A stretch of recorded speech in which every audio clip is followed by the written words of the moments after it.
The air in the grand ballroom of the Corinthian Hotel was thick, a stratified blend of expensive cologne, the metallic tang of dry champagne, and the faintly stale odor of old money mingling with the modern glare of high-definition stage lights. Outside, the sky above Washington, D.C. was a turbulent, bruised velvet, mirroring the mood of the nation. Inside, every surface reflected a manufactured perfection. The heavy, gold-threaded draperies, the flawless sheen of the mahogany tables, and the oppressive weight of the enormous crystal chandeliers that threw fractured, dazzling light across the assembled media elite and political operatives. This was the annual Freedom First Gala, a necessary ritual of the Beltway, a place where alliances were brittle, and every handshake was a calculated risk. And tonight, the main event wasn't a policy address. It was a confrontation, meticulously staged by Jackson, the liberal boundary-pushing host of the viral commentary show, The Counterpoint. Jackson himself, slick in a three-piece suit that cost more than a small used car, stood near the magnificent silent Steinway D concert grand. He represented the sharp, cynical edge of new media, quick wit, quicker judgment, and a talent for cutting through noise by creating even louder noise. He was acutely aware that his value lay not in analysis but in virality. Tonight, he was hunting for a clip. He scanned the room, catching sight of Pam Bondi across the floor. She was conversing quietly, composed, yet carrying the unmistakable aura of someone who lives perpetually under siege. To Jackson and his audience, she was the epitome of the hard political establishment they sought to dismantle, a figure defined solely by her most aggressive courtroom appearances and her unwavering loyalty to a deeply divisive movement. He had spent the last week honing his mockery, practicing his delivery in front of his crew until the lines felt as sharp as surgical steel. He was planning to humiliate her, elegantly, in front of everyone. He saw her only as a soundbite generator, never as a person capable of depth. Jackson took the stage, the sudden silence of the microphone cutting through the room's dull roar like a siren. He began his monologue, a tight 15 minutes of political satire laced with personal digs, a masterclass in charming cruelty. The jokes landed well. The crowd, nervous but compliant, offered the appropriate measured laughter. Then he pivoted. "And speaking of the soundtrack of our current political moment," Jackson said, his voice dropping slightly, laced now with an oily, disingenuous empathy, "we have to consider the performance, the acting, the commitment to the script. We often hear these high-powered individuals speak in platitudes, promising a return to harmony. But harmony, my friends, requires practice. It requires skill. It requires perhaps the ability to play more than just the same single-note tune." He gestured dramatically toward the colossal black piano. It was an iconic instrument, loaned specifically for the evening, its black lacquer deep and mesmerizing, reflecting the nervous faces of the audience back at themselves. It smelled faintly of aged wood and beeswax. "So, I thought," Jackson continued, leaning against the piano, his hand casually resting on the keys, "tonight we could have a little challenge, a metaphor, if you will. Because when the cameras are off, when the teleprompter stops scrolling, who are you, really? Can you create anything of value? Or are you simply a mechanism of friction?" He had already planned the setup.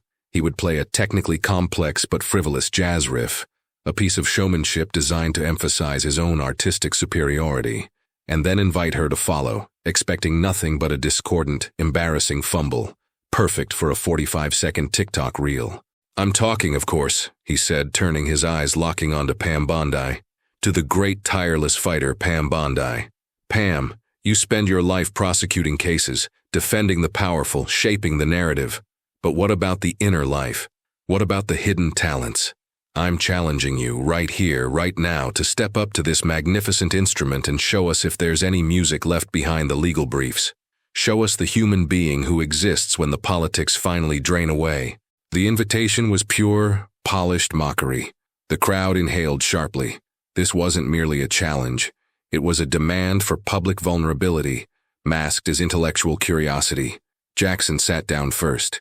He played Take 5 by Dave Brubeck, a demanding piece that allowed him to demonstrate flair, technical speed, and his practiced casual genius. His fingers flew across the keys. The music was bright, clever, and ultimately cold. It was virtuosity without warmth. He finished with a flourish, the last chord hanging momentarily before the applause, which was enthusiastic but strangely shallow. The people appreciated the talent, but they sensed the calculation behind it. He rose, bowing to the crowd, the spotlight hot on his face. He extended his hand, a predatory smile fixed firmly in place. "Your turn, Pam. Show us what you got. Show us the soundtrack of true, unscripted conviction." The silence that followed was immense. It swallowed the last echoes of Jackson's music, the clinking of ice in glasses, the low-frequency hum of the air conditioning unit struggling to keep the packed room cool. It was a silence filled with anticipation, and, for many, the cruel hope of a public stumble. Pam Bondi stood up from her table. She did not rush, she did not flinch. She simply adjusted the clasp on her bracelet, her eyes entirely calm. Jackson watched her approach the stage. He noticed the expensive fabric of her dress brushing against the velvet rope. He saw the flicker of camera flashes bounce off the severity of her diamond earring. He was looking for hesitation, for a tremor of fear in her stride, anything he could use later in the edit. There was none. She walked deliberately, her posture straight, the heels of her shoes making a precise, rhythmic tap, tap, tap on the polished stage floor. As she drew closer, Jackson's professional smugness began to fray, replaced by a slight acidic confusion. Her lack of reaction was unsettling. She reached the Steinway. She didn't look at Jackson, who stood a foot away, his microphone still hot. She didn't look at the audience, whose collective breathing had slowed to a near halt. She looked only at the polished wood, the 88 ivory and ebony keys stretching out before her. Jackson leaned in slightly, preparing a final cutting remark if she hesitated. He saw her hands rise. They were powerful hands, the hands of a litigator who spends hours gripping heavy folders, marking legal texts, accustomed to the pressure of performance. He expected clumsy fear. Instead, he saw the hands of someone who understood the instrument. She sat down, not fussing with the bench height. A true player, he realized with a sharp, unexpected jolt, never adjusts the bench wildly. They know their anchor point. She placed her hands above middle C, and then she closed her eyes. The silence deepened again, becoming almost painful, a physical pressure on the eardrums. In the back corner, a waiter froze mid-pour, the dark red wine trembling slightly in the carafe. Jackson felt a sudden, profound heat flush his neck. He was ready for a flinch. He was ready for awkwardness. He was ready for the joke. But this stillness, this deep concentration, it was radiating outward, demanding respect. He glanced at his phone, which his producer was holding up, showing the live streaming metrics. They were spiking, not because of his challenge, but because of this unnerving, protracted pause. Then she began. The first sound was not a melody, but a tone, a single low note, rich and full, vibrating through the massive soundboard and into the very core of the room. It was C minor, a key immediately recognized by anyone who understands melancholy and drama. It was not a political statement. It was a declaration of existence, and then the structure built. It wasn't the showy, fast jazz Jackson had played. It was Rachmaninoff's prelude in C-sharp minor, Op. 3, No. 2, but played with a distinct, surprising interpretation. It had the weight and complexity of the classical masters, yes, but interwoven with a subtle, soulful swing, a faint echo of the Deep South, of gospel, of bluesy improvisation she had internalized decades ago, practicing late at night after long hours studying law. It was impossibly difficult music, demanding total command of dynamics and rhythm, a piece that separates the talented amateurs from the serious practitioners. Her hands moved with practiced muscular grace. The melody, dark and brooding, began to tell a story of struggle and resilience. The heavy, resonant chords in the left hand were like the weight of the world, like the ceaseless, thankless fight against overwhelming odds. The delicate, sorrowful theme played by the right hand was the humanity struggling to survive beneath that weight. Jackson felt the sneer drop entirely from his face. It was a physical sensation, like a mask dissolving. He stood rooted, paralyzed. His microphone was still on, but he had forgotten how to speak into it.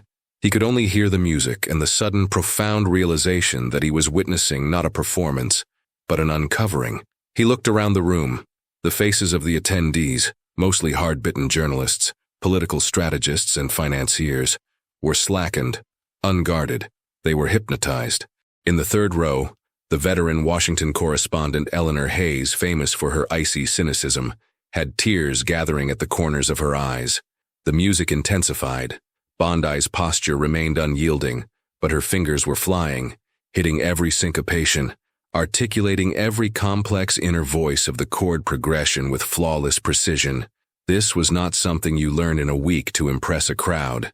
This was years of devoted practice poured into the dark, reflective wood of the instrument. Jackson realized, with nauseating clarity, that his entire premise for the challenge, that she was merely a hollow operative, was fundamentally, gloriously wrong. He had sought to prove her lack of depth, and she was responding by revealing a depth he could never have conceived. He listened to a particular passage, a moment where the sound swelled to a dramatic, almost painful crescendo, before dissolving suddenly into a haunting whisper. He saw the slight flex in the muscles of her jaw, the only physical sign of the immense effort and emotional commitment she was investing. This was the raw, unedited truth of a human being, using the only universal language available. The piece reached its final prolonged resolution. The last heavy chord was struck, a full minor chord played with such force that it seemed to compress the air. Then, her hands lifted slowly from the keys. The silence that followed was entirely different from the first. It was not expectant. It was reverent.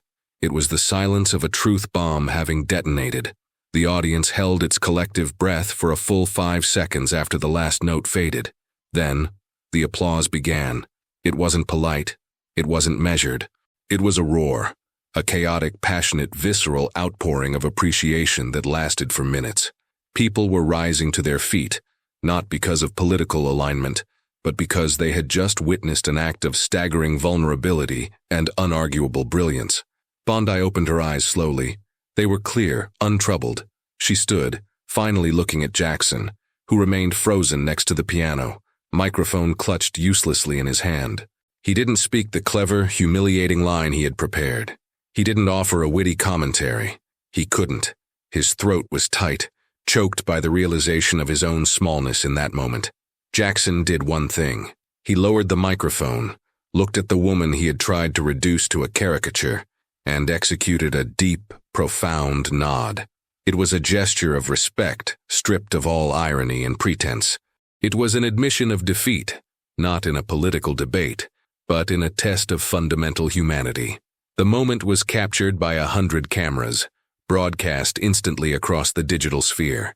The internet, normally a cesspool of immediate tribal reaction, experienced a momentary collective hesitation. The clip of the performance went instantly supernova. Within the hour, the headline on the Counterpoint's own homepage was replaced by a massive all-caps declaration: "We were wrong." The global reaction was immediate and fragmented, yet coalesced around a central theme: the shock of unexpected talent. Manchettes started flying before the gala ended. Politico: "The firebrand has fingers of steel. Pam Bondi's secret life stuns DC crowd." The Daily Wire: "Beyond the brief, the music that shut down Jackson's mockery." BuzzFeed News: "The face of humiliation. Jackson's reaction is already the year's best meme." On social media, the analysis was less nuanced but far more powerful. Tweets went viral comparing Jackson's frantic jazz to Bondi's grounded Rachmaninoff, framing it as the difference between surface-level performance and deep, committed mastery. Mrs. Rodriguez, a retired teacher in a small town in central Florida, who had marched against Bondi's policies for years, sat up late watching the video loop on her tablet. She despised the politics, yet she saw the intensity in the woman's eyes, the sheer focus required to play that piece. She paused the video, staring at the screen. "That's years of work," she whispered to herself. "Years. No matter what she believes, you can't fake that dedication." The incident sliced clean through the political noise. It wasn't about who was right or wrong on a specific bill. It was about the dangerous, pervasive habit of reducing complex individuals, especially public figures, to single-dimensional cutouts suitable for social media warfare. For Jackson and his team, the following week was a reckoning. In their cold, glass-walled office, the scent of stale coffee hung heavily over the cluttered desks. The expected victory party had turned into a prolonged autopsy. They had planned for political failure. They had not accounted for artistic triumph. Jackson spent days in silent reflection, staring out at the hazy skyline. He realized his hubris wasn't in challenging her to play, but in assuming she had nothing deeper to offer than the political persona he had already assigned her. The incident became a cultural touchstone. A documentary on the performance was immediately greenlit, a deep dive into the political utility of artistic skill and how easily we dismiss the private lives that inform public action. They discovered that Bondi had learned the piano as a child, using it as an escape during a particularly traumatic family illness, pouring her adolescent angst and ambition into the intricate, demanding compositions of the late Romantic era. For her, the music was not a hobby, it was a sanctuary. In the end, this wasn't just a challenge at a gala. It was a profound lesson delivered in C minor, echoing throughout a polarized nation. The silence of the piano had spoken louder than any political speech. It affirmed that every individual, regardless of their public role or political affiliation, harbors an interior world, a secret garden of talent, passion, and struggle that demands respect, and which we forget to acknowledge at our peril. Pam Bondi had not only silenced her critic, she had momentarily reminded an entire nation that complexity is not weakness, and that true power often resides in the mastery of things entirely unconnected to power itself. She showed that the only antidote to cynicism is unadulterated, undeniable truth expressed through talent. The world needs more people like this. Share if you agree.